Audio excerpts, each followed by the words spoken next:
سيئات أعمالنا من يهده الله فلا مضل له ومن يضلل فلا هادي له ونشهد أن لا إله إلا الله وحده لا شريك له ونشهد أن سيدنا ومولانا محمدا عبده ورسوله صلى الله عليه وعلى آله وصحبه وبارك وسلم تسليما كثيرا. أما بعد فأعوذ بالله من الشيطان الرجيم. بسم الله الرحمن الرحيم. لقد كان لكم في رسول الله أسوة حسنة لمن كان يرجو الله واليوم الآخر وذكر الله كثيرا. صدق الله العظيم. درود شریف. اللهم صل على سيدنا محمد وعلى آل سيدنا محمد وبارك وسلم.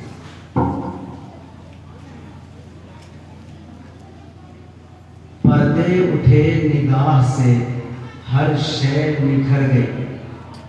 کچھ شعر پڑھ لوں میں بھی، اس کے بعد بات کرنی ہے. پردے اٹھے نگاہ سے ہر شے نکھر گئی، تنویر صبح رات کے رخ پر بکھر گئی. تنویر صبح رات دشت و جبل سے نور کے کونے لپک پڑے، کلیوں کے جام پھولوں کے ساور چھلک پڑے.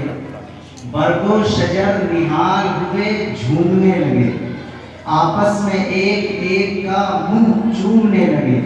اور تاریکیوں کا نام مٹا کر جہان سے اتری عروس صبح نئی آن بان سے. بادل فضائے دہر پہ رحمت کے چھا گئے، آئی صدا کے سرورے کونین آ گئے. پرنور کعبہ اور بھی پرنور ہو گیا، بطحہ تمام جلوہ گہے دور ہو گیا. پائی جھلک جو ساقیے کوثر کے نور کی، زمزم سے موج اٹھی شراب طہور کی. اہل ستم کا رنگ اڑا زرد ہو گئے، آتش قدوں کی سانس رکی سرد ہو گئے. لات و حبل کا دور حکومت گزر گیا، انسانیت کا طوق غلامی اتر گیا. بے آسرا نحیف لبوں کو زبان دی، در یتیم ہو کے یتیمی کو شان دی. وہ رحمت تمام وہ غمخوار بے کساں، تھا جس کو ناز فقر وہ سلطان دو جہاں. فخر الرسل ہے، شافی روز حساب ہے، امی لقب ہے، صاحب ام الکتاب ہے. رہزن جو تھے وہ ہادی آفاق بن گئے، جاہل جو تھے معلم اخلاق بن گئے. ہر بات جس کی بن گئی دستور زندگی، تاریکیوں میں جاگ اٹھا نور زندگی. اور جس کے غلام فاتح ایران و شام ہوں، لاکھوں درود اس پہ ہزاروں سلام. اللہ اکبر، اللہ صلی اللہ علیہ وسلم. اسٹیج پر تشریف فرما نہایت ہی موقر حضرات علماء کرام، ذمہ داران اور نہایت محبتوں کے قابل بزرگ اور بھائی.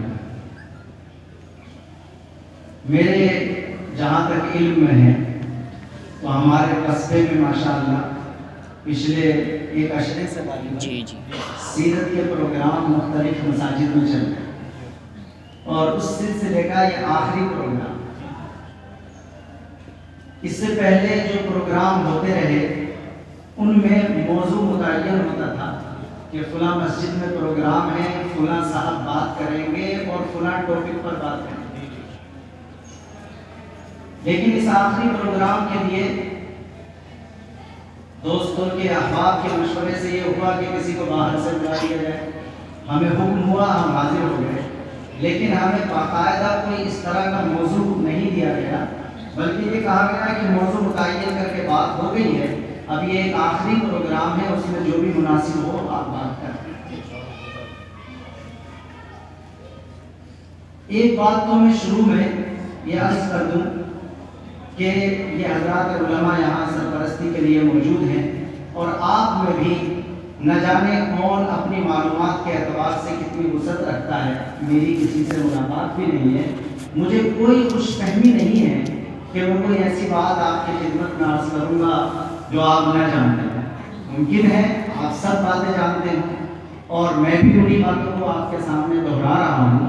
عرض کرنے کا اور ذکر کرنے کا مقصد یہی ہوتا ہے کہ ہم اپنی زندگی میں کام آنے والی چیزوں کو بار بار دہرائیں تاکہ ہمیں انرجی مل جائے, دوبارہ سے گائیڈنس ہمارے سامنے آ جائے اور ہم اپنی زندگی کے سنگ میل متعین کر سکیں اور اپنے آپ کو منزل تک پہنچا سکیں. بے شک. اس لیے آج کی جو میری گفتگو ہے ارادہ تقریباً 50 منٹ یا 1 گھنٹہ بات کرنے کا ہے. گزارش یہ ہے کہ بات بہت غور سے سنیے گا اور میں چاہ رہا ہوں کہ پیغمبر علیہ السلام کی مختصراً پوری ہی زندگی کا تھوڑا سا احاطہ کروں. ماشاء اللہ.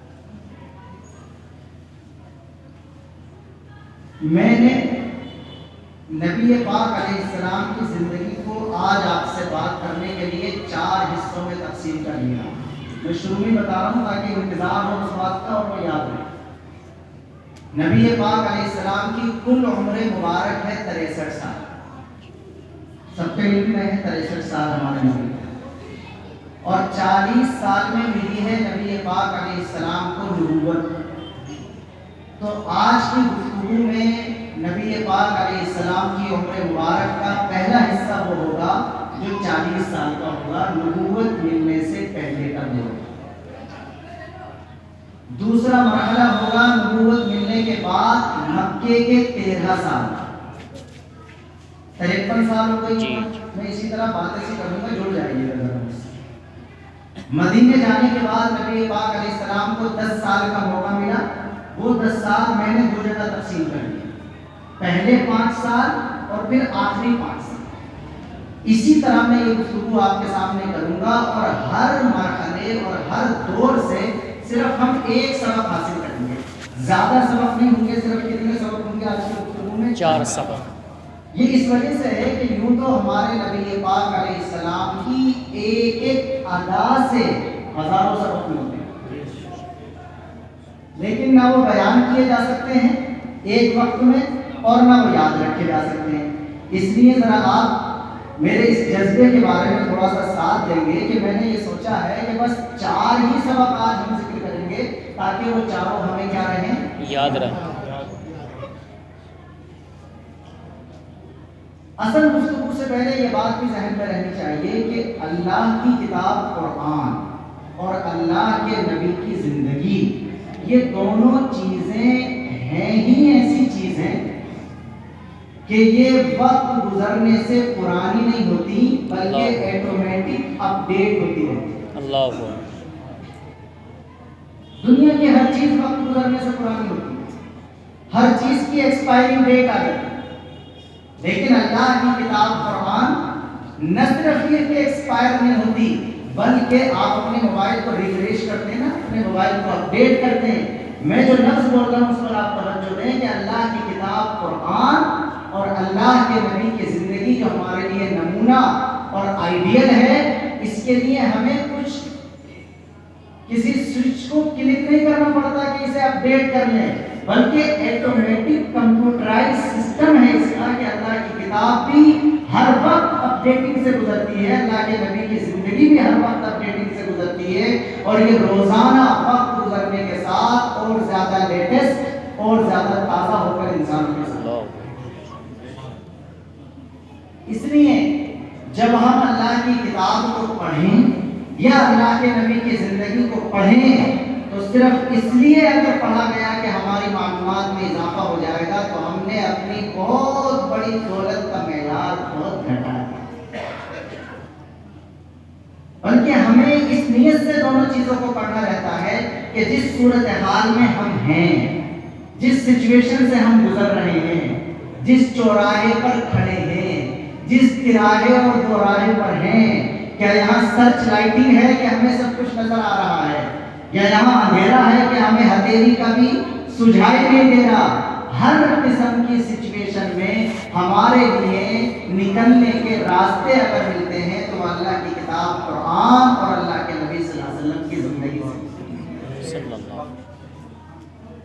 میں نے یہ 10 منٹ لیے ہیں تاکہ وہاں تک بیٹھے ہوئے ہمارے سب بزرگ اور نوجوان میری بات سے جڑ جائیں. اس لیے ہم 4 سبق کی ذکر کریں گے. زندگی وہی ہے جو ہم سب نے پڑھ رکھی ہے، لیکن ایک الگ انداز سے میں اس کو ذکر کر کے ہلکا ہلکا اس سے ایک نتیجے تک پہنچنے کی کوشش کروں گا. سب سے پہلا مرحلہ ہے نبوت ملنے سے پہلے کی زندگی، یعنی نبی پاک علیہ السلام کی عمر مبارک کے کتنے سال؟ 40 سال. اگر غور کیا ہو تو بہت اچھا، لیکن اگر کبھی غور نہیں کیا تو چلو آج مل کے غور کرتے ہیں کہ یہ اللہ تعالیٰ جس کو نبی بنانا چاہتا ہے تو اس کے 40 سال عام طور پر بغیر نبی بنائے کیوں گزرواتا ہے؟ 10 سال میں بنا دے، 15-20 سال میں بنا دے، لیکن اللہ نے دستور سا بنا لیا کہ جس کو بھی نبی بناتا ہے تو کتنی عمر میں؟ 40. 99% یہی قانون ہے. گنے جا سکتے ہیں 2-4 انبیاء کی زندگی کے نام کہ جن کو 40 سال سے یا بچپنے میں نبوت مل گئی، ورنہ تو اللہ تعالیٰ کا دستور اور سنت یہی ہے کہ جس کو نبی بناتا ہے تو کتنی عمر میں؟ 40. کتابوں میں لکھا ہے کہ پیدائش کے بعد سے لے کر 21 سال تک کی عمر یہ نابالغی تک جاتی ہے. 15 سال میں بالغ ہو جاتا ہمارے یہاں شریعت میں، ہمارے ملک میں 18 سال میں ہو رہا. علماء جانتے ہوں گے، پچھلے دنوں میں پڑھ رہا تھا تو ایک کتاب میں امام ابو حنیفہ رحمۃ اللہ علیہ کا ایک اور بھی 18 سال کا ملا مجھے. اور بھی کتابوں میں کچھ لکھا ہے، یعنی دی اینڈ زیادہ سے زیادہ بچپنا اور کم عمری اور نابالغی یہ زیادہ سے زیادہ نوم بھی اگر جائے گی تو وہ 20-21 سال تک جاتا ہے. اللہ تعالیٰ اسے بھی گزروا دیتا. پھر 21 سال سے لے کر 34 سال تک جوانی ہے، 34 سے لے کر 51 تک ادھیڑ ہے، اور 51 کے بعد جتنا بھی موقع مل جائے بڑھاپا ہے. یہ کتابوں میں لکھا. اب اللہ تعالیٰ یہ نظام بناتا ہے کہ پہلے گزروا دیے 40 سال. اگر کسی کو 10 سال میں نبی بنا دیا جائے اور وہ نبی بننے کے بعد لوگوں کو نصیحت کرنا شروع کر دے اور یہ کہے کہ غیر محرم پر بری نظر نہیں ڈالنی، مثال کے طور پر، تو ممکن ہے بہت سارے لوگ نبی کی بات کو مان لیں، لیکن سماج میں کوئی نہ کوئی تو ہوتا ہی اکڑ مزاج ہو سکتا ہے، کھڑے ہو کر کے کہتے ہیں میاں تم نے تو وہ عمر دیکھی نہیں جس میں یہ والی بدنگاہی ہو جاتی ہے، تو تمہارے لیے تو نصیحت کرنا آسان. بہت غور کیجیے گا بزرگوں، جہاں تک میں بات کرتا بچا تو اللہ تعالیٰ یہ بچپن بھی گزروائے گا. جب جوانی آتی ہے تو بازوؤں میں طاقت آ جاتی ہے، کئی مرتبہ اقتدار بھی مل جاتا ہے، کئی مرتبہ اور بھی طاقتیں میسر آ جاتی ہیں. یہ دور وہ ہوتا ہے کہ جس میں بلا وجہ کسی کو ستانا آسان ہو جاتا ہے، بلا وجہ کسی پر ظلم کرنا آسان ہو جاتا ہے. ذرا ساری کوئی بات خراب ہو گئی، روڈ پر کھڑے ہو کر کسی پر مکہ بجانا آسان ہو جاتا ہے. اللہ تبارک و تعالیٰ اپنے اس بندے کے جس کو نبی بنانا چاہتا ہے 40 سال گزرواتا ہے، اور کہیں پہاڑوں پر نہیں گزرواتا، بلکہ جس سماج کے لیے نبی بنانا رہتا ہے اسی سماج کے اسی کلچر میں گزرواتا ہے. اب آپ سب اپنی ذرا دل و دماغ کی اسکرین پر چلا لیجئے پورا وہ دور جو ہم نے کتابوں میں پڑھا ہے اور تقریروں میں سنا ہے کہ جب ہمارے نبی پاک علیہ السلام تشریف لائے تو مکے کی صورتحال یا عرب کی صورتحال یا دنیا کی صورتحال کیا تھی؟ زنا عام تھا، اعلان کر کے زنا کیا جاتا تھا. چوری، ڈکیتی، بدکرداری، لوٹ مار، شراب نوشی، جو کچھ برائی کا آپ تصور کر سکتے ہیں وہ ساری کی ساری برائی مکے کے سماج میں موجود تھی، اور اللہ نے اپنے نبی پاک علیہ السلام کے 40 سال اسی سماج میں گزرائے.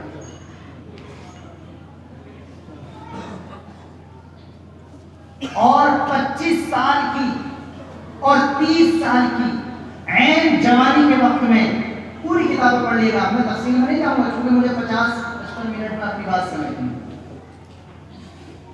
مکے کے اندر مکے کے سب سے خوبصورت ترین اگر کوئی شخص تھے تو وہ ہمارے نبی جناب رسول اللہ صلی اللہ علیہ وسلم. اعلیٰ درجے کے صحت مند اگر سب سے زیادہ کوئی تھے تو جناب رسول اللہ صلی اللہ علیہ وسلم. جناب رسول اللہ صلی اللہ علیہ وسلم با کردار، با اخلاق، امانت دار، سچے، وعدے کے پورا کرنے والے اگر پہلے نمبر پر کوئی تھے تو جناب رسول اللہ صلی اللہ علیہ وسلم۔ اور یہ ساری کوالٹیوں کی بات میں نبوت ملنے کے بعد کی نہیں کر رہا، ابھی آپ نبی بنائے نہیں گئے تھے اور یہ ساری کوالٹیز نبی پاک علیہ السلام کی زندگی میں آ گئی تھی، اور نہ صرف آ گئی تھی بلکہ مکے کے سارے لوگوں نے نام ہی رکھ دیا تھا آپ کا صادق الامین۔ اخلاق کا پتہ چل گیا، کردار کا پتہ چل گیا، امانت داری کا پتہ چل گیا، سچائی کا پتہ چل گیا۔ لیکن ایک واقعہ اور کوٹ کروں گا، ایک اور چیز اللہ تعالیٰ کو دکھانی تھی کہ میرے نبی کے اندر، یعنی جس کو نبی بنایا جانا ہے، یہ بھی صلاحیت ہے کہ لوگوں کی نفسیات کو سمجھ کر حاکم بننے کی صلاحیت، فیصلے کرنے کی صلاحیت، ججمنٹ کی صلاحیت، لوگوں کو مطمئن کرنے کی صلاحیت، یہ بھی سب سے زیادہ مکے میں اگر کسی کے اندر پائی جاتی ہے تو وہ محمد بن عبداللہ صلی اللہ علیہ وسلم۔ مشہور واقعہ ہے، آپ نے سنا ہوگا اور پڑھا ہوگا کہ ایک مرتبہ برسات ہوئی تو کعبے کی دیواریں منہدم ہو گئی، کعبہ ٹوٹ گیا۔ سب نے پڑھا واقعہ، آپ کو سب یاد آ جائے گا تو میں کہوں گا۔ تو سب لوگوں نے چندہ کیا اور کعبہ کھڑا کر دیا دوبارہ سے بنا۔ حجر اسود جب لگانے کا نمبر آیا تو سب نے پڑھا، لڑائی شروع ہو گئی کہ کون سے قبیلے کا آدمی لگائے گا اس جگہ جہاں لگایا جانا ہے۔ پڑھانا بھی یہ واقعہ کہاں لگایا جائے۔ اب مسجد حرام کے اندر بڑے بڑے لوگ بیٹھے ہوئے تھے اور آستینیں سننے میں ان کی کو تیار ہو گئی۔ میں جب بھی اس واقعے کو پڑھتا ہوں تو میرا عجیب احساس ہوتا ہے، میں سوچتا ہوں کون سا سمجھدار آدمی ہوگا جس نے یہ رائے دی ہوگی۔ ایک صاحب نے یہ رائے دی کہ ہم تو لڑ رہے ہیں آپس میں یہاں، لہٰذا ہم میں سے کسی کا فیصلہ نہیں مانا جائے، اور محلے میں سے بھی ہم کسی کا نام متعین نہیں کر رہے اور نہ یہاں سے کسی کو بلانے کے لیے بھیج رہے۔ یہ عجیب ہی مطلب غور کیجیے آپ، یعنی اگر یہاں مسجد میں لڑائی ہو رہی ہو اور ہم یہ طے کریں محلے سے فلاں صاحب کو بلا لاؤ، تو جو بندہ بلانے کے لیے جائے گا وہی پٹی پڑھا دے گا کہ میرے فیور میں کر دینا فیصلہ۔ انہوں نے طے کیا ہم میں سے کوئی فیصلہ نہیں کرے گا، ہم متعین بھی نہیں کریں گے کہ کون کرے گا، اور ہم میں سے کوئی کسی کو بلانے کے لیے بھی نہیں جائے گا، بلکہ فیصلہ یہ کیا کہ اب ہم یہی انتظار کر رہے ہیں، جو بھی سب سے پہلے داخل ہو جائے گا اسی سے ہم کیا کرا لیں گے اپنا۔ تھوڑی دیر میں جب دیکھا یا صبح کو دیکھا، مختلف روایات ہیں، تو دیکھا کہ سب سے پہلے مسجد حرام میں داخل ہو رہے ہیں عبداللہ کے بیٹے اور آمنہ کے لال محمد صلی اللہ علیہ وسلم۔ جیسے لوگوں نے دیکھا تو ایک دم ان کی زبان سے جملہ نکلا، ھذا الصادق الامین رضینا، ارے یہ تو مکے کا وہ بھلا نوجوان آ گیا کہ اس سے زیادہ سچا اور امانت دار تو کوئی نہیں، ہمیں منظور ہے جو بھی فیصلہ محمد کریں گے ہم سب اس کو۔ اللہ اکبر، اللہ اکبر، سبحان اللہ۔ اللہ کے نبی آئے، پوچھا کیا چکر ہے، بتایا گیا جھگڑا چل رہا۔ اللہ کے نبی نے کہا بڑی سی چادر لے آؤ، بڑی سی چادر منگائی۔ بھائی پڑھانا سب نے واقعی جی جی دیکھو میں بات ایسی کروں گا، میں زیادہ زور سے بولوں تو روک دینا ورنہ پھر میں کہہ نہیں پاؤں گا صحیح۔ چادر منگائی بڑی سی اور اپنے دستے مبارک سے اس میں حجر اسود رکھ دیا، اور پھر کہا ہر قبیلے کا ذمہ دار مکھیا کھڑا ہو جائے، ہر قبیلے کا، ہر خاندان کا بڑا آدمی کھڑا ہو جائے، اور سب قبیلے کے سرداروں سے ڈھکو پکڑوا دیا اس ٹائم، اور کہا اسے لے کے چلو وہاں۔ اور جب وہاں لے کر کے گئے تو اللہ کے نبی صلی اللہ علیہ وسلم نے خود اپنے دستے مبارک سے وہ پتھر اس جگہ رکھ دیا جہاں آج تک لگا ہوا ہے۔ مکے والے سوچ رہے انہوں نے بڑی سمجھداری کی، انہوں نے نہیں، یہ پلان تھا میرے اللہ کا کہ وہ اپنے نبی کے دستے مبارک سے اس پتھر کو وہاں رکھوانا چاہ رہا تھا جو رکھوا دیا۔ یہاں مجھے یہ کوٹ کرنا تھا کہ کردار، اخلاق، خوبصورتی، طاقت، صحت، ساری چیزیں ہمارے نبی پاک علیہ السلام کے سامنے آ چکی تھی، لیکن یہ والی کوالٹی رہ گئی تھی کہ فیصلے کو سمجھنے کی اور لوگوں کے اختلافات کو ختم کرنے کی، ان کی نفسیات کو سمجھ کر ججمنٹ دینے کی صلاحیت بھی سب سے زیادہ اگر کسی کے اندر ہے تو وہ اسی نوجوان محمد بن عبداللہ صلی اللہ علیہ وسلم۔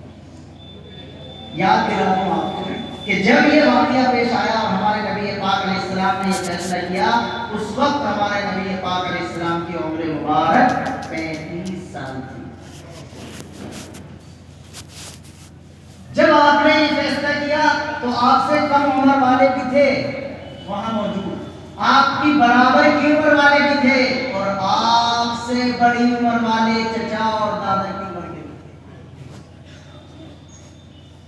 یہ 40 سال میں نے جلدی آپ کو کسی طرح بتائیں، لہٰذا یہ 40 سال اللہ تعالیٰ عام طور پر اس کے گزروا دیتا ہے جس کو کیا بنانا چاہتا ہے، نبی بنانا چاہتا ہے۔ اس کا سبب کیا ہے؟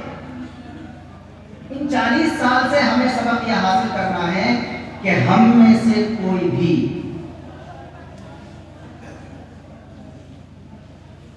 سماج سدھار کا ارادہ کرے، اصلاح کا ارادہ کرے، دعوت کا ارادہ کرے، تعلیم کا ارادہ کرے، تبلیغ کا ارادہ کرے، کوئی مولانا مفتی صاحب اور علامہ ہوں، کوئی ڈاکٹر ماسٹر انجینئر ہوں، کوئی برادری اور خاندان کے مکھیا ہوں، کوئی وارڈ کے ممبر ہوں، کوئی نگر پالیکا کے چیئرمین ہوں، کوئی تعلیم یافتہ ہو مدرسے کے، کوئی ایجوکیٹڈ ہو کالج اور یونیورسٹی کے، جو بھی یہ ارادہ کرے کہ مجھے اپنے سماج کی اچھائی کے لیے آگے آ کر کے لوگوں کو کچھ بتانا ہے، تو اصلاح کا آغاز اپنی ذات سے کرے۔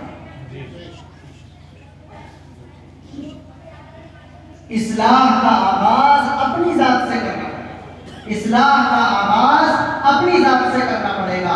اللہ اپنے نبی کے 40 سال میں گزرواتا ہے کہ جب یہ نبی بن جائیں گے اور لوگوں کے سامنے اسپیچ دیں گے اور تقریر کریں گے اور بتائیں گے تو لوگ بڑا باریک چشمہ لگا کر دامن پر کوئی دھبا دیکھنے کی کوشش کریں گے،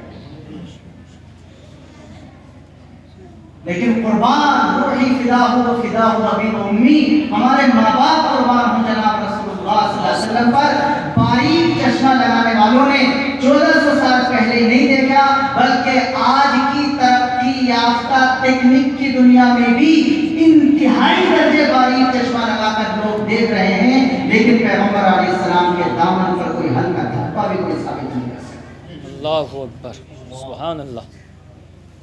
لیکن یہ ہمارے لیے سبق ہے ہمارے نبی کی زندگی سے سیکھنا۔ اللہ نے فرمایا لَقَدْ كَانَ لَكُمْ فِي رَسُولِ اللَّهِ أُسْوَةٌ حَسَنَةٌ، یاد رکھو مسلمانوں، تمہارے لیے کمپلیٹ آئیڈیل لائف، بہترین معیار اور نمونہ عمل زندگی اگر کسی کی ہے تو وہ زندگی ہے جناب محمد رسول اللہ صلی اللہ علیہ وسلم۔ سمجھ میں آگے کوئی؟ جی یہ ہو گئے 40 سال اور اس سے ایک سبق بھی مل گیا، ہمیں یاد رکھیں گے آگے چلتے۔ نبی پاک علیہ السلام کو نبوت مل گئی، تو یہ جو مکے کے 13 سال ہیں، اللہ، یہ تو مسلمانوں کو پتہ ہی نہیں، اس کا میں کیا بتاؤں۔ ایک لفظ بول رہا ہوں بس غور کریں۔ آج کل ایک نیا لفظ چلا ہوا ہے کہ صاحب کہیں کہیں موب لنچنگ ہو جاتی ہے۔ یہ جو نیا لفظ ہے اس دور کا، یہ لفظ ضرور نیا ہے، کام مسلمانوں کے ساتھ یہ چل دل سے۔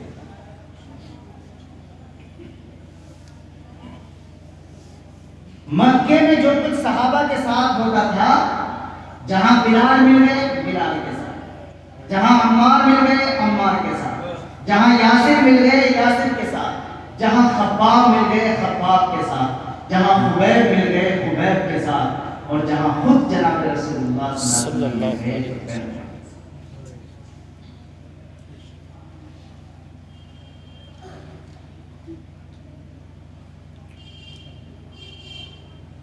ایک دو سال نہیں، 4-5 سال نہیں، 7-8 سال نہیں، یہ ٹف، یہ مشکل حالات، یہ صبر آزما زندگی جناب رسول اللہ صلی اللہ علیہ وسلم نے اور آپ کے صحابہ نے مکے کے ماحول میں کتنے سال گزاری ہے؟ 13 سال۔ میں تفصیل میں نہیں جا رہا، سب کو بتا رہا، آرام سے بات کر رہا ہوں، سب کے دماغ کی اسکرین پر گھوم رہا میری بات کرتے ہوئے کہ کیا ہم نے پڑھ رکھا ہے کیا ہم نے، لیکن پھر ٹوک رہا ہوں، بریکٹ میں لگا لیے گا۔ نبی کی زندگی کو یقیناً محبت کے جذبے سے پڑھنا چاہیے، لیکن اس میں سے اصل ہے سبق نکالنا تاکہ وہ ہماری زندگی میں کام آ سکے۔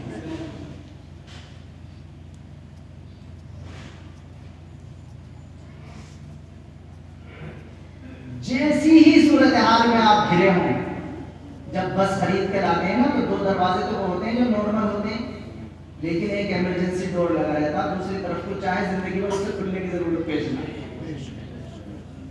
کیسی ہی ایمرجنسی صورتحال میں ہم ہوں، ہمیں ایمرجنسی ڈور اگر ملے گا تو صرف ایک ہی زندگی میں ملے گا، وہ جناب صلی اللہ علیہ وسلم۔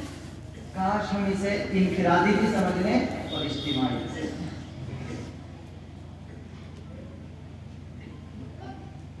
اللہ کے نبی صلی اللہ علیہ وسلم سے صحابہ شکایت کرتے کہ اللہ کے نبی کیا ہو رہا ہمارے ساتھ؟ یہ آپ کو پتہ نہیں کیا ہو رہا تھا؟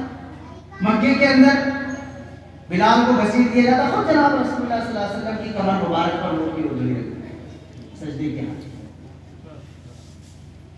لیکن ان 13 سال میں جناب رسول اللہ صلی اللہ علیہ وسلم نے، دیکھیں میرے لیے کہنا آسان ہے اور آپ کے لیے سننا آسان ہے، ذرا ٹچ کر کے دیکھیں دن کے ساتھ، 1-2 دن نہیں، 1-2 سال نہیں، 13 سال تک پیغمبر علیہ الصلوۃ والسلام نے اپنے صحابہ سے بس ایک ہی جملہ کہا، صبرن صبرن صبرن صبرن یا آل یاسر، صبرن یا آل یاسر، صبرن یا آل یاسر، صبر کرنا ہے، صبر کرنا ہے، صبر کرنا ہے، صبر کی انتہا کر دینی ہے، نہ گالیوں کا جواب ہے، نہ پتھر کا جواب ہے، نہ کانٹوں کا جواب ہے، نہ تانوں کا جواب ہے، کسی چیز کا جواب دینے کی سرے سے کرنا۔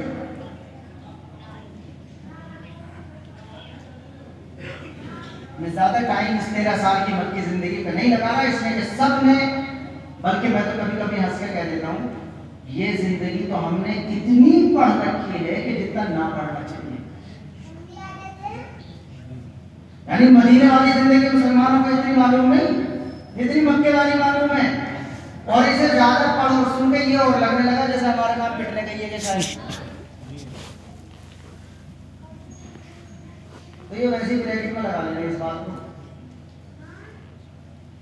یہ 13 سال کی مکی زندگی ہے جناب رسول اللہ صلی اللہ علیہ وسلم کی، میں ذکر کر چکا 10 منٹ میں 8 منٹ میں، اور اس کا ایک سبب ہے، ہم نے بولے سبب کیا ہے اس کا؟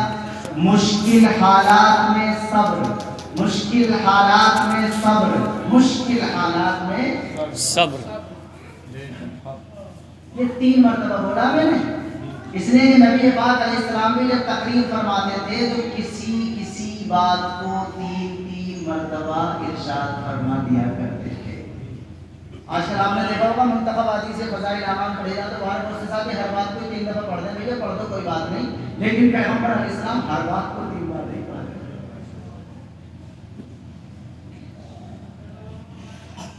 تو یہ 13 سالہ مکی زندگی کا سبب بھی سمجھ میں آ گیا ہے، مشکل حالات میں صبر، یہ نبی کی 13 سالہ زندگی ہمیں سکھاتی ہے، اس لیے کہ اگر کوئی مشکل حالات میں صبر نہ کر سکے تو کئی مرتبہ خود بھی مصیبتوں میں پھنستا ہے، دوسروں کو بھی پریشانی میں ڈالتا ہے۔ ہو گئی مکمل بات؟ 2 باتیں ہو، پہلے 40 سال ہو گئے، ان کا سبب یہ ہے کوئی کام اگر کرنا چاہتے ہو شروعات کہاں سے کرنی ہوگی؟ اپنی ذات۔ اس کا تو سب سے پہلے مجھے کوئی شکار کرنا پڑ رہا ہے، میں یہ غلطی کرتا ہوں، تو اللہ تعالیٰ دعا کرے اللہ ہمیں بھی ٹھیک کر بھی، اس لیے کہ کہنا سننا میں چلی رہا کیا کریں، اسی لیے کہا جاتا ہے خطاب جب ہم کر رہے ہیں تو آپ سے بعد میں کر رہے ہیں، پہلے کس سے کر رہے ہیں؟ اپنے آپ سے۔ تو پہلے 40 سال کا سبب یہ ہے اصلاح کا آغاز اپنی ذات سے، اور اگلے 13 سال کا سبب یہ ہے کہ مشکل حالات میں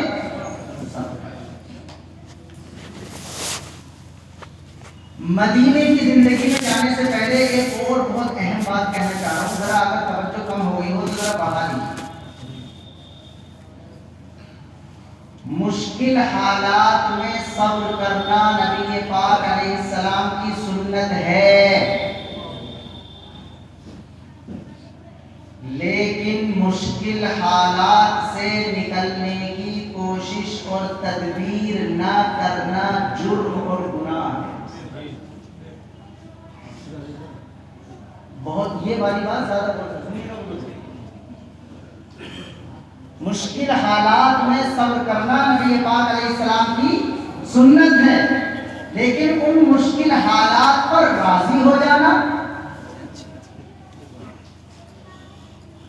یہ جرم ہے، اور ان مشکل حالات سے نکلنے کی 24 گھنٹے فکر اور پلاننگ اور تدبیر کرنا فرض ہے۔ یہ بھی میں اپنی طرف سے نہیں بتا رہا، یہ مکی کی 13 سالہ زندگی کے کچھ پوائنٹ چھوڑ دیے میں نے وہ بتا رہا ہوں، جلدی جلدی بتا رہا ہوں۔ آپ کے علم میں ہے کہ نبی پاک علیہ السلام نے ایک مرتبہ اپنے صحابہ کو حبشہ بھیج دیا تھا کہ وہاں چلے جاؤ، عربی بھیج دیا تھا، حبشے کی ہجرت کروائی تھی۔ یہ پہلی مرتبہ جو صحابہ کو حبشہ بھیجا ہے، یہ ہمارے نبی پاک علیہ السلام کی عمر مبارک ہے تقریباً 45 سال، یعنی ابھی نبوت ملے ہوئے کتنے دن ہوئے ہیں؟ 5 سال ہوئے ہیں۔ آپ نے 1 سال 2 سال 3 سال 4 سال محنت کی، صبر کیا، کوششیں کی، تدبیریں کی، لیکن جب یہاں ماحول نہیں بن رہا تھا تو آپ علیہ السلام نہ اپنے مکے کے ماحول کے بارے میں بے خبر تھے اور نہ ہی اس وقت کے دوسرے علاقوں کے سیاسی حالات سے بے خبر۔ میں ایک بار پھر ٹوک رہا ہوں بزرگوں، بہت غور سے سنو۔ آپ نے بھیج دیا حبشہ، حبشہ بھی کوئی اسلامی حکومت نہیں تھی، نہ مکہ اسلامی حکومت تھی نہ حبشہ اسلامی حکومت تھی، دونوں میں فرق یہ تھا کہ مکے میں صورتحال یہ تھی کہ گھر واپسی کے بغیر نہیں رہ سکتے۔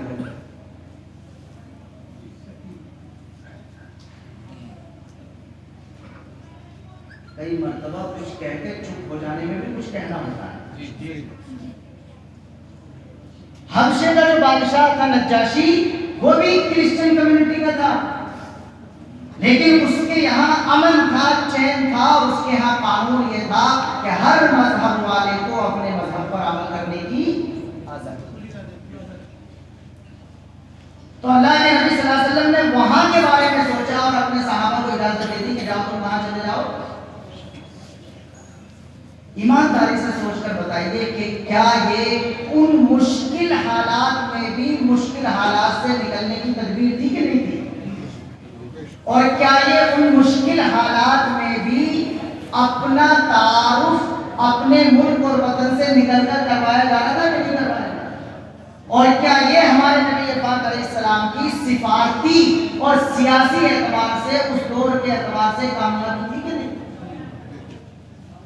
آپ نے تاریخ میں پڑھا ہوگا کہ جب یہ مسلمان چلے گئے حبشہ تو مکے والوں کو تو نیند نہیں آئی، انہوں نے سوچا یہ تو ہمارے اینٹی وہاں جا کر کے جگہ بنا لیں گے۔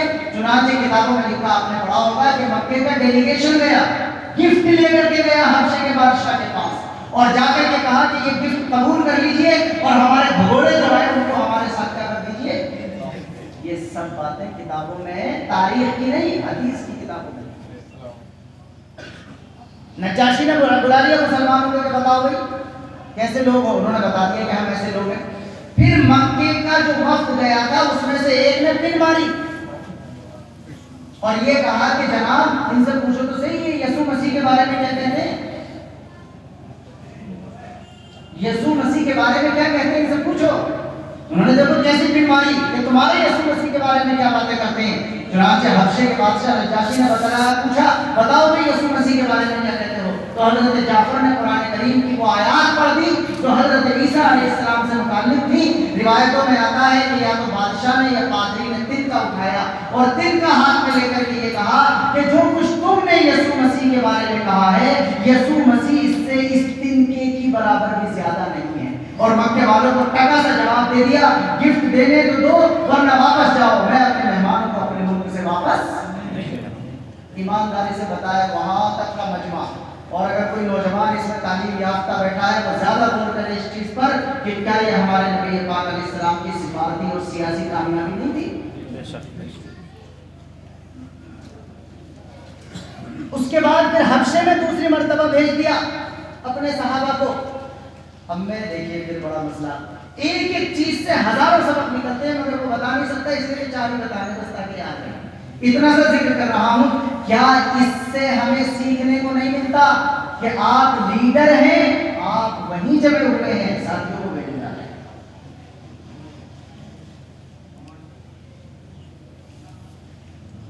اور سنیے مکے میں جتنے لوگ بھی حج کرنے کے لیے آیا کرتے تھے اپنے اعتبار سے کفار حج کرنے آتے تھے، میں پھر کہہ رہا ہوں حدیثوں میں پڑھ لیے گا اور تاریخ میں تو چلا جاؤں گا بات کر کے کہ اللہ کے نبی صلی اللہ علیہ وسلم خفیہ میٹنگز کیا کرتے تھے مکے میں آنے والے مختلف قبیلوں کے سرداروں سے۔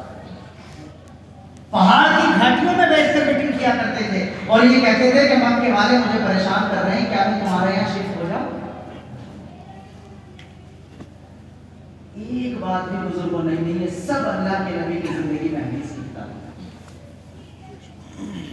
بھول نہ جائیے گا، مشکل حالات میں صبر کرنا یقیناً نبی کی سنت ہے، لیکن مشکل حالات سے نکلنے کی تدبیر کرنا ہر لمحے فرض ہے۔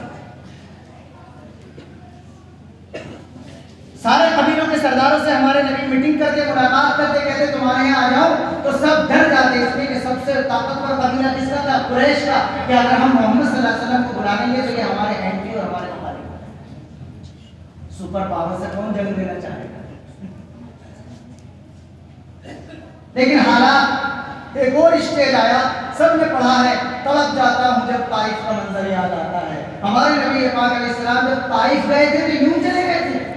کیا ہماری پاس اتنا ہی سمجھتے ہیں کہ دعوت دینے کے لیے گئے تھے؟ خالی دعوت اور تبلیغ کے لیے نہیں گئے تھے، بلکہ آپ کا پلان یہ تھا کہ وہاں کے ذمہ دار اگر میری بات کو مان لیتے ہیں تو میں اپنا ہیڈ آفس مکے سے طائف شفٹ کر لوں گا،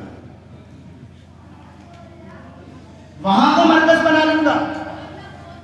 جو مرکز یہاں سے کام کر رہا ہے پھر وہ مرکز کہاں سے کام کرے گا؟ طائف سے کام کرے گا۔ چنانچہ آپ علیہ السلام تشریف لے گئے اور آپ نے وہاں کے لوگوں سے بات کی تو وہاں تو اور زیادہ صورتحال خطرناک ہو گئی، مصیبتیں پڑ گئی۔ اب اللہ کے نبی صلی اللہ علیہ وسلم نے طائف بھی دیکھ لیا، قبیلے بھی دیکھ لیے، حبشہ بھی دیکھ لیا، اور حبشہ بھی تو بہرحال اسلامی مملکت نہیں ہے، 4 دن 10 دن 2 سال رہیں گے، لیکن مسلمان کی ہمیشہ کی زندگی تو ایسے وطن میں نہیں کاٹی جا سکتی پورے قانون کے ساتھ جہاں اپنے ہاتھ میں سسٹم نہ ہو۔ تو اللہ کے نبی صلی اللہ علیہ وسلم نے اس بار بڑا ویژن، بڑی دور دیکھا، مکے سے 400 سے 450 کلومیٹر دور کہاں پر، اور یہ نہ سمجھیے گا کہ اللہ کے نبی صلی اللہ علیہ وسلم بس منہ اٹھا کے چلے گئے تھے مدینہ، نہیں، آپ کے جانے سے پہلے سینکڑوں لوگ وہاں مسلمان ہوئے اور آپ اس پوزیشن میں گئے تھے کہ جاتے ہی آپ کو مدینے کا حاکم بنایا۔ سن رہے ہو بزرگوں؟ جاتے ہی مدینے کا کیا بنایا گیا؟ اس لیے کہ اگر مدینہ جانے کے بعد بھی این آر سی میں پڑے رہتے تو پھر فائدے کا تھا مکہ چھوڑنے کا۔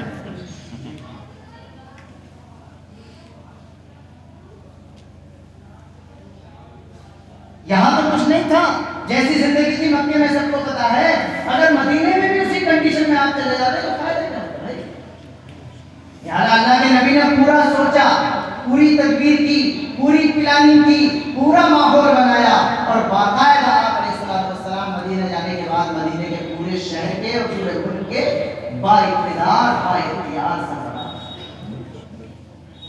مدینے کے لوگوں سے خفیہ میٹنگ سے ہوئی، پہلی ملاقات میں کچھ لوگ مسلمان ہوئے، دوسری ملاقات میں کچھ لوگ مسلمان ہوئے۔ علماء جانتے ہیں اور آپ نے بھی پڑھا تھا، وہ اسے کہتے ہیں بیعت عقبہ اولا اور بیعت عقبہ ثانیہ۔ عقبہ کے معنی آتے ہیں پہاڑ میں چھپا ہوا تھوڑا سا راستہ یا جگہ جسے گھاٹی کہتے ہیں، وہاں میٹنگیں کرتے تھے پیغمبر علیہ السلام، اور وہیں لوگوں کو مدینے کے مسلمان بنا۔ جب آخری میٹنگ ہو رہی تھی جس میں یہ طے ہو رہا تھا کہ اب میں مکہ چھوڑ کر کہاں چلا جاؤں گا؟ مدینہ چلا جاؤں گا، تو اس میٹنگ میں ہمارے نبی پاک علیہ السلام کے ساتھ ہمارے نبی کے چچا حضرت عباس، اور ہمارے نبی کے چچا بھی مسلمان نہیں ہوئے تھے، اس سے بھی بہت کچھ سیکھنے کو ملتا ہے۔ مسلمان تو نہیں ہوئے لیکن ہے تو اپنی بھتیجا، ایسے کسی کے حوالے کیسے کرتے؟ جب مدینے والوں نے کہا کہ ٹھیک ہے ہم ویلکم کہنے کے لیے تیار ہیں، تو حضرت عباس نے بڑا سخت جملہ کہا، مدینے والوں سوچ لینا، اگر تم محمد کو اپنے یہاں صلی اللہ علیہ وسلم بلا رہے ہو تو یاد رکھنا یہ ان کا استقبال کرنا نہیں بلکہ پورے عرب سے جنگ کے لیے تیار ہو۔ مدینے والوں نے کہا ٹھیک ہے ہم منظور ہیں۔ یہ سیٹنگ ہوئی تھی باقاعدہ، یوں ہی نہیں چلے گئے تھے پیغمبر علیہ السلام۔ میری بات مکمل ہوئی 13 سال والی کہ مشکل حالات میں صبر تو ضرور کیا جائے گا، لیکن مشکل حالات کو اپنی مرضی سے مسلط کر لو کہ صاحب بہت مشکل حالات ہیں، بہت مشکل حالات ہیں، بہت مشکل حالات ہیں، نہیں۔ پیغمبر کی زندگی یہ بتاتی ہے کہ مشکل حالات میں صبر تو ضرور کیا جائے گا، لیکن ان سے نکلنے کی تدبیر پلانی کا ہر وقت کی جائے گی۔ اللہ کے لیے چلے گئے تو 40 سال ہو گئے، ان کا بھی سبق ہو گیا، اور 13 سال ہو گئے، ان کا بھی کیا ہو گیا؟ سبق۔ کتنی ہو گئی عمر ہمارے نبی پاک علیہ السلام؟ 53 سال۔ پہنچ گئے. اب یہ جو 10 سال ہیں اسے میں 2 جگہ کیے رہا ہوں. پہلے 5 سال پیغمبر کی پالیسی ہے ڈیفینسو پالیسی, اور آخری 5 سال اٹیکنگ پالیسی.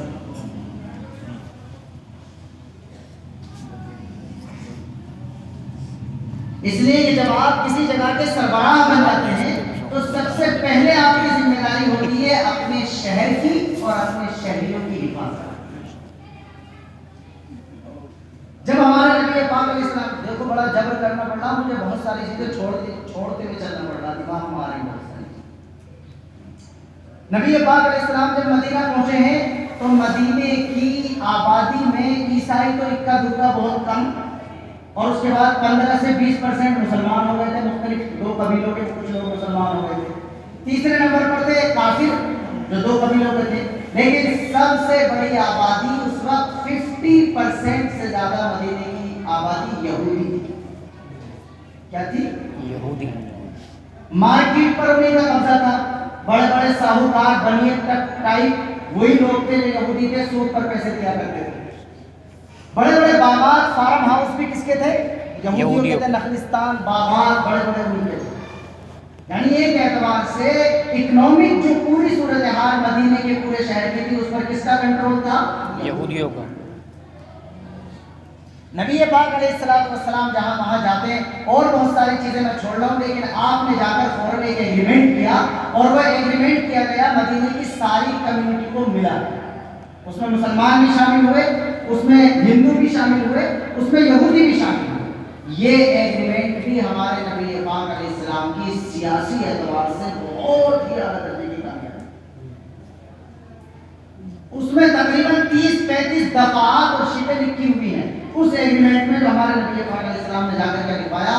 میں صرف 3 بتا رہا ہوں آج.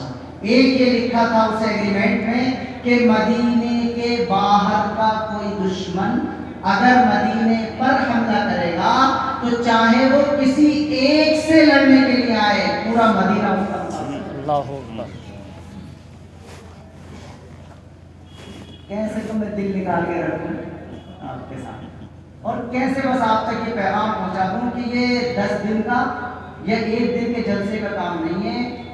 کمپلسری ڈیلی لازمی سبجیکٹ ہونا چاہیے ہمارے لیے جناب رسول اللہ صلی اللہ علیہ وسلم کی زندگی کے بارے میں پڑھنا. اور اپنے بچوں کے ساتھ بیٹھ کر زندگی کو پڑھنا کرنا. تو اگر میں نے یہ بات آج میں اس میں کامیاب ہو گیا کہ یہ تو بات ہو گئی, لیکن آپ میں سے جو بھی یہ ارادہ کر لے گا کہ ہم بھی نبی کی زندگی پر ہی کتابیں علماء سے مشورہ کر کے منگا لیں گے اور اپنے گھروں میں اپنے بچوں کے سامنے پڑھیں گے, جو سمجھ میں نہیں آئے گا علماء سے معلوم کریں گے, تو ہمیں اپنی زندگی کے لیے اس میں سنگ بھی گائیڈنس رہنمائی ملتی چلی جائے گی انشاءاللہ. ایک لکھا ہوا تو بتائیے اسلامی شرک کی سب سے زیادہ ضرورت کس کو تھی؟ مسلمان ہی تو آئے تھے ہجرت کر کے. جو آتا انہیں سے لڑنے کے لیے تو آتا, لیکن پیغمبر نے لکھوا لیا اگر مدینے پر کوئی حملہ کرے گا تو سارا مدینہ اس میں کیا کرے گا؟ ایک اور شرک جو اس سے بھی اعلیٰ درجے کی, اس میں لکھا گیا کہ جب کسی باہر کے دشمن سے جنگ چل رہی ہوگی تو مسلمان اس جنگ کا اپنا خرچہ اٹھائیں گے, یہودی اس جنگ کا اپنا خرچہ اٹھائیں گے. ورنہ کیا ہوتا ہے, خاندان والے ساتھ تو دے دیں مگر خرچہ اسی پہ پڑے تو سڑک پہ لڑاتا. تو مسلمانوں کے پاس تو وہاں اتنے پیسے نہیں تھے کہ مسجد نبوی کی زمین خرید سکے. اللہ کے نبی نے لکھوا دیا ایگریمنٹ میں, یاد رکھو گے مسلمان کیا بات ہے. یعنی یہ میں نماز روزہ ہی نہیں سیکھنا پیغمبر سے, یہ سب بھی سیکھنا ہے. اور تیسری اور آخری شرک جو تھی وہ یہ تھی, شرک بہت ساری تھی, میں نے 3 ذکر کرنی تھی. ایک یہ تھی مدینے کے اندر اگر آپس میں کسی میں اختلاف ہو جائے گا تو اس کا فیصلہ کریں گے تنہا محمد صلی اللہ.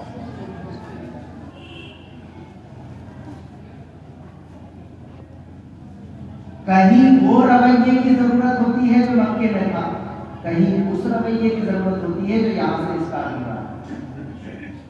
ہر جگہ تواضع ایک جیسی نہیں ہوتی, الگ انداز کی ہوتی ہے.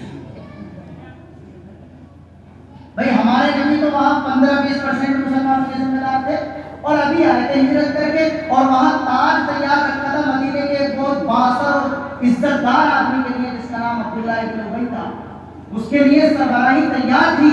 ہم یہ سوچ سکتے ہیں مسلمان کہ ہمارے نبی تواضع کر کے انصار کر دیتے، کہتے نہیں تم بن جاؤ، نہیں، ہر جگہ تواضع دکھانا پالیسی، کسی جگہ سسٹم سے دور رہنا بہتر ہوتا ہے، کسی جگہ سسٹم میں آنا، پاور میں آنا زیادہ بہتر۔ نبی پاک علیہ السلام نے یہ ایگریمنٹ کیا، اور جو خطرہ تھا جناب رسول اللہ صلی اللہ علیہ وسلم کا وہ پکا ہو گیا کہ ابھی ہجرت کو 1 سال ہی ہوا تھا کہ مکے والے سفر کر کے لڑنے کے لیے بدر تک آئے۔ جلدی جلدی سنو میری بات، کہاں تک آ گئے؟ بدر تک۔ بدر مدینے سے 150 کلومیٹر ہے، مکے سے 250 کلومیٹر ہے۔ کون آیا چل کے زیادہ دور؟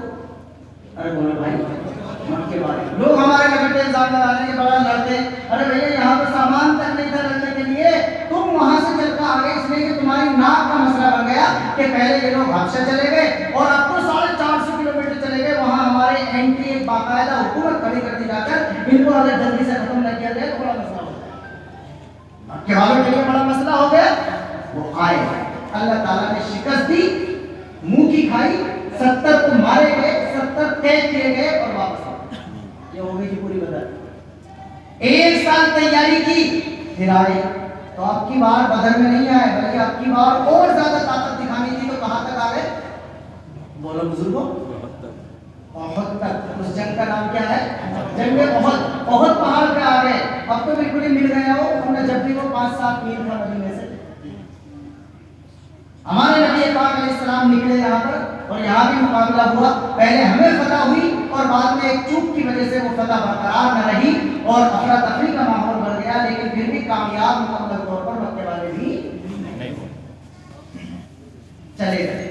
اس کے بعد 2 سال تیاری کی مکے والوں نے، اور اس بار بہت خطرناک تیاری کی، اور مکے کے اطراف کے جتنے بھی قبیلے تھے سب کو ساتھ ملا لیا، اس لیے کہ آپ کو مزاج معلوم ہے سپر پاور کا، کہ سپر پاور جب کسی سے لڑنا چاہتا ہے تو یوں اعلان کرتا ہے بتاؤ ہمارے ساتھ ہو کہ نہیں ہو؟ تو مکے والوں نے بھی ایسے کیا۔ اس وجہ سے اس جنگ کا ایک نام ہے جنگ خندق اور دوسرا نام ہے جنگ احزاب۔ احزاب کے معنی آتے ہیں بہت ساری جماعتیں اور جتھے مل کر ایک ساتھ چڑھائی۔ تو 2 سال کی تیاری کر کے بالکل ہی مدینے میں آ گئے، اللہ کے نبی آ گئے مسجد میں، اس لیے کہ وہی پارلیمنٹ تھی ساری۔ سب سے مشورہ یہ کیا کرنا چاہیے؟ تو مدینے کے 3 طرف سے پہاڑ، ایک طرف تھا پلین، ادھر سے لوگ گھوڑے دوڑا کر آ سکتے تھے، تو وہاں مشورے میں یہ فیصلہ ہو گیا کہ جدھر سے دشمن کے آنے کا خطرہ ہے ادھر خندق کھودی جائے گی۔ سب نے پڑھ رکھا ہے خندق کھودی جائے گی، خندق کھودی گئی۔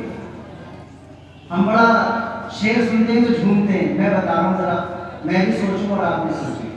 جب خندق کھودی جا رہی تھی تو 2-2 3-3 دن کے فاقے تھے، تو پیٹ پر خود ہمارے نبی پاک علیہ السلام فاقوں سے تھے، پیٹ پر 2 پتھر تھے، اور اپنے نبوت والے ہاتھوں سے کدال لے کر پتھر توڑ رہے تھے تاکہ اپنے شہر اور اپنے شہریوں کی حفاظت۔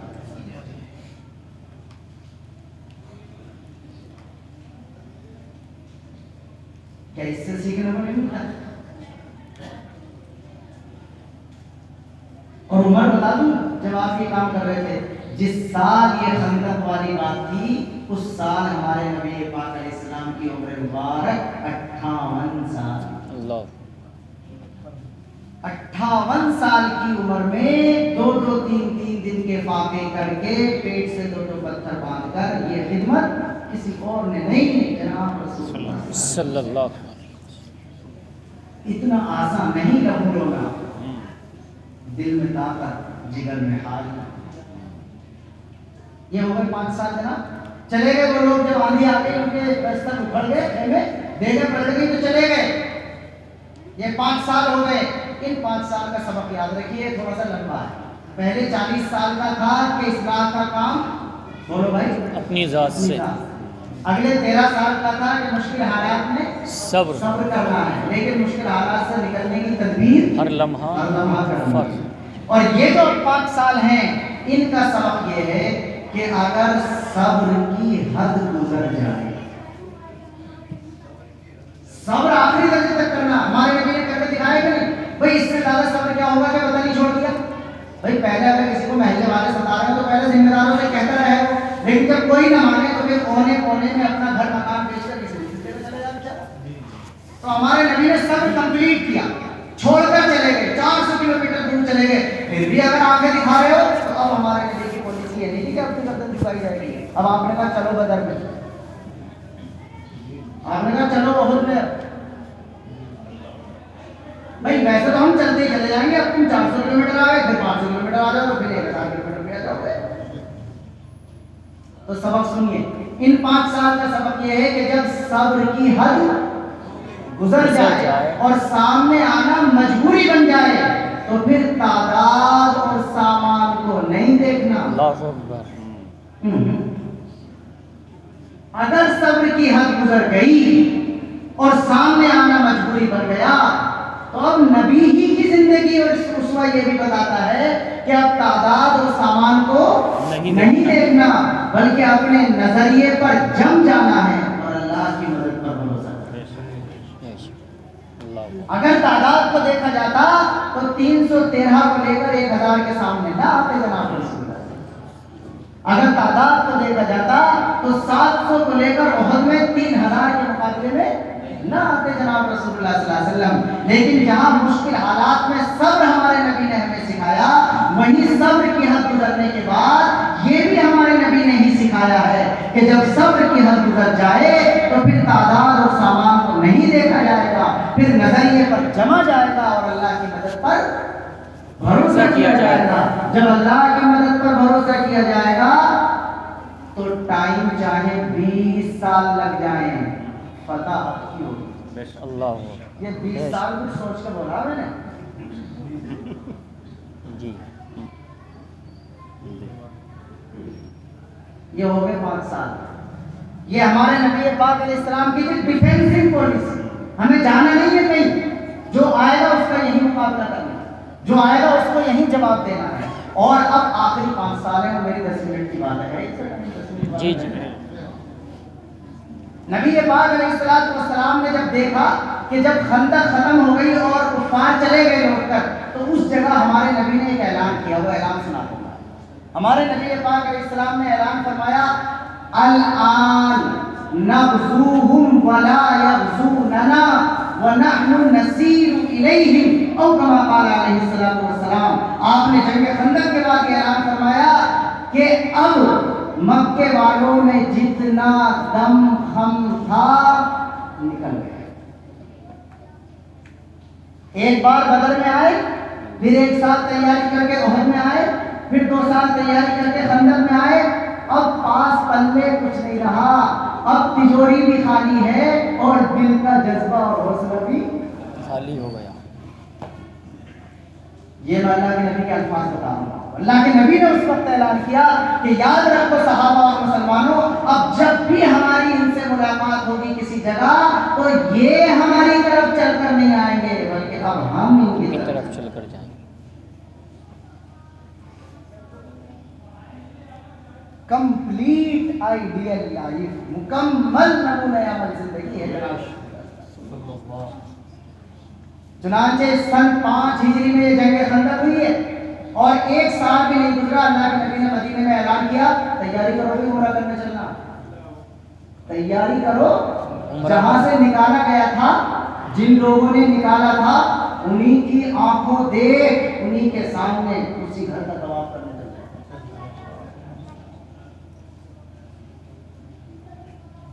تو نکلنے کا مطلب یہ نہیں ہوتا کہ یہ سوچی چھوڑ دی جائے یہ دوبارہ ہمیں نہیں ملے گا۔ کشتی میں کئی مرتبہ پیچھے ہٹنا گرنے کے لیے نہیں ہوتا، گرانے کے لیے۔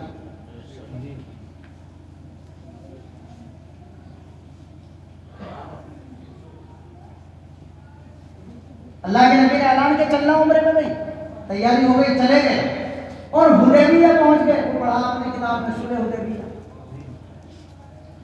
400 کلومیٹر چلے گئے، بس 40-50 کلومیٹر رہ گئے مکہ۔ جب مکے والوں کے جاسوسوں نے بتا دیا تو پہلے انہوں نے جب گھوڑکی دکھائی کہ ہم نہیں آنے دیں گے، لیکن جب انہوں نے دیکھا اب معاملہ ایسا تو بولے صلح کر لو. یہاں سے بھی بہت کچھ سیکھنے کو ملتا ہے کہ جس کا نام بڑا ہو جب وہ پٹنے لگے تو یوں کہہ رہا ہے اس کا تو مت پیٹو کہ اس سے بھی نہ رہے, ایگریمنٹ کر لو چلے جانے. ارے بھیا یہ 1400 سال پہلے نہیں ہوتا, آج بھی اگر کوئی صحیح اسلام پہ کھڑا ہو تو اس کے ساتھ یہی ہوتا. بے شک.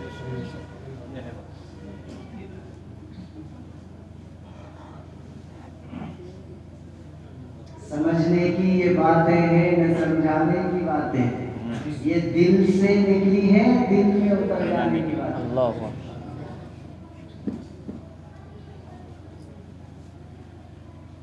اللہ کے نبی نے کہا ٹھیک ہے ایگریمنٹ کرو. صحابہ کو سمجھ میں نہیں آ رہا تھا, اس لیے کہ ایگریمنٹ میں یہ لکھا جا رہا تھا کہ اس سال آپ عمرہ نہیں کرو گے, اگلے سال کرو گے. اب مسلمان صحابہ اس گھر کو دیکھنے کے لیے تڑپ رہے تھے, پریشان تھے, 400 کلومیٹر سفر کر کے آ گئے تو اس بات کے لیے تیار ہی نہیں تھے کہ ہم اتنی دفتر کیوں صلاح کریں گے کہ ہم عمرہ نہیں کریں گے. لیکن اللہ کے نبی کا ویژن بڑا تھا. اللہ کے نبی بہت دور دیکھ رہے تھے, اللہ کے نبی کے پلان میں بھی بہت کچھ تھا. اللہ کے نبی دیکھ رہے تھے کہ میں صرف مکے مدینے کا نبی نہیں ہوں, مجھے تو ساری دنیا کو بتانا ہے کہ میں تمہارا بھی نبی ہوں. اگر مکے والوں سے ہی لڑتا رہوں گا تو پھر دنیا کو کیسے بتاؤں گا. 58 سال عمر ہو چکی, 63 سال تک چلے جانا. سمجھ میں آ گئی کوئی بات. ایک سبق اور سیکھنے کو ملتا ہے, کئی مرتبہ لیڈر اگر وجہ نہ بھی بتائے تب بھی اس کی بات ماننی چاہیے. بھائی ذمہ دار جو ہوتا ہے, جرنیل جو ہوتا ہے فوج کا, وہ ہر فوجی کو الگ الگ سے فون کر کے تھوڑی بتاتا کہ ادھر کو چلنا آپ کے, کئی مرتبہ چھپا کے رکھتا ہے. تو سارے پلان اوپن نہیں کیے جاتے. جناب رسول اللہ صلی اللہ علیہ وسلم نے پورا ایگریمنٹ کر لیا کہ 10 سال تک ہماری جنگ نہیں ہوگی. یہ اصل مقصد تھا. یہ کیا ہے, اس سال عمرہ نہیں کرنے دیں گے کوئی بات نہیں, اگلے سال سے کریں گے. اصل تو یہ جنگ بندی کرنی تھی تاکہ اب لوگوں کو جنگ سے ہٹ کر اخلاق دیکھنے کا موقع ملے اور میں دنیا والوں کو بتا سکوں کہ میں تمہارا بھی نبی ہوں. چنانچہ پیغمبر علیہ السلام یہ معاہدہ کر کے واپس آ گئے اور نہیں گئے اس سال عمرہ کرنے کے لیے. آتے ہی آپ نے, علماء موجود ہیں ان کے سامنے میں کہہ رہا ہوں, سب کو خطوط لکھ دیے. مصر کے بادشاہ کو بھی خط, یمن کے بادشاہ کو بھی خط, حبشے کے بادشاہ کو بھی خط, فلاں بادشاہ کو بھی خط, فلاں بادشاہ کو بھی خط. بتا دیا کہ میں صرف مکے مدینے کا نبی نہیں بلکہ تمہارا بھی نبی ہوں, تم بھی الزام کرو. اور آپ پیچھے دیکھ رہے تھے کہ ابھی تو مکے والوں سے جنگ چل رہی ہے, 2 دشمنوں سے ایک ساتھ لڑنا اچھا نہیں ہوتا.